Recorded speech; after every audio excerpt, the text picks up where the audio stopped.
บางสงค่ะพี่น้องก้นเมืองใดดังเสียงโจเจอซองเปิงก็เย็นอยู่ค่ะเนาะเมื่อในวันที่2เดือนโนเวมเบอร์บีคริส2เฮงบ่าย12ปิดได้2เฮงปักปลาย6นี้เลือน11ลอง3คำวันศุกร์ห้องปล่อยเสียงอาร์ฟีเตกับหมายปล่อยเสียงฝ่ายได้อยู่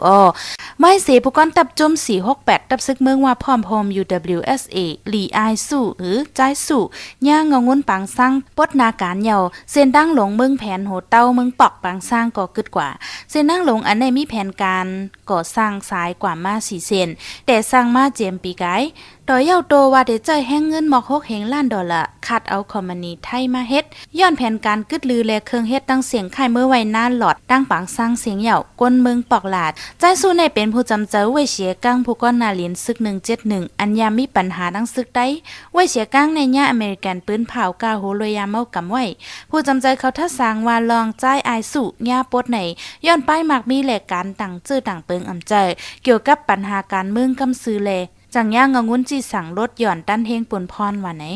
ข่าวเมียวดีของซึกมันปืนเผาวันที่20ป่นมาให้ว่าย้อนคนเมืองเนื้อปืนตีปองเขาซึกมันเจอตรงหนึ่งเนื้อปืนตีตั้งปีตุจิตเอาแห้งซึกกว่าแวดล้อมและเลยเป็นปังตึกกันฝ่ายซึกมันที่ไล่ก้น48ก็ตัวตาย2ก็ข่าวเมียวดีว่าก้นเจอนั้นเป็นก้นของตับซึกจึงได้ SSPP SSA ตับจุ่ม1วันให้อันใจเคมิงออนโหใจเคมิงตั้งก้นจอมก้อนหนึ่งได้ปลายป่นเนื้อก้น48ก้อนนั้นตา44ก้อนยาอัธรรมะที่เอาเฮ็ดซึกแล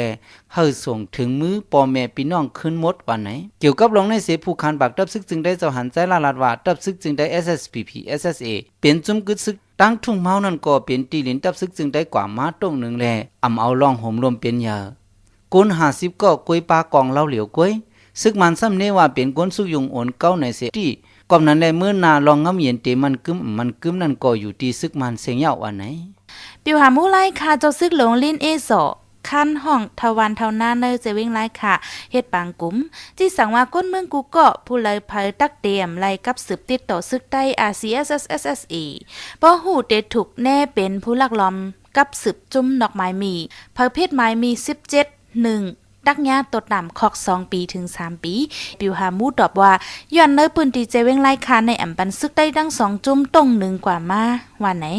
วงป่นมาในหลวงบองจึงเมืองไทยปืนเผากาโหอูยีเซลูกเอา1ล้านวาทขึ้นเป็น2ล้านวาทอูยีเซในเป็นโหนาปิดุจิตน้ำปุ่งเซเวงตาคิเล็ก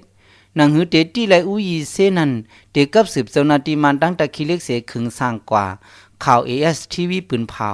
เกี่ยวกับลงในฝ่ายซึกมันอำไปตุ้มตอบสังคืนฝ่ายหนึ่งซ้ำมีข่าวว่าเมื่อในวันที่2จอมพ่องลงเก่าเมืองไทยทักษิณชินวัตรก็ถูกห้ามเข้าเมืองไทยนั่นเดฮอดตาคิเล็กเสเดฮบทบกินข้าวหัวหมูกันซ้อมคนไทยเกิงสื่อแหลงจื้อกำแถมปันแห้งมันใจว่าไหนวันนี้26กลางค่ำซึกมันดังซึกคางเป็นปังตึกกันดังทุ่งลอยโหเสือมันเว้งหลงวงกลางวันน้ำฮี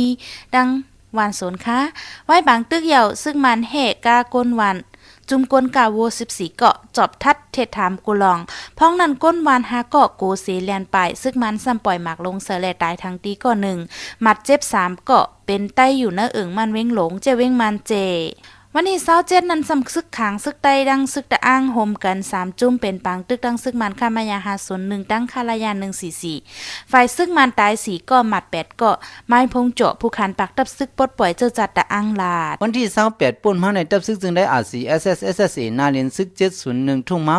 คบทบพี่น้องกวนเมืองในเจเวียงหมู่เจนำคำปอดเมืองวีมันเฮล1วันเข้าห่ม2ก็ฝ่าย RCSSSA ซับแรงในลองตั้งเพียนการตัดเพียวเมื่อยามเมากำล็อกจุกการเมืองเจียมเจอในก่อนนั้นในเตวันที่30มาต่อถึงวันมื้อในเพียวก้นเกี่ยวของสู่กินซื้อขายยาเมากำเนื้อทุ่งเมาที่ไหลก้น30 6ก็ลดเครื่อง24ลำยามา2ปากปลาย2เม็ดเงินเขต 20,000 ปลายเตตกเงินมันหมอก2ล้านปลายก้นเจอถูกที่36ก้อนนั้นตีแจกเป็นจุ่มเศษทัดทองต้วยก็เลยเป็นก้นสู่ซ้ำขายซื้อกินก้นเจอติดยินยานั้นแต่เตเอาเข้าห้องตืดยาก้นเนื้อจุ่มนาลินซึก701 เจ้า1ล้านข่าวง้าวฝ่ายได้ตอนดาววงในสุดเดียวจีไนอ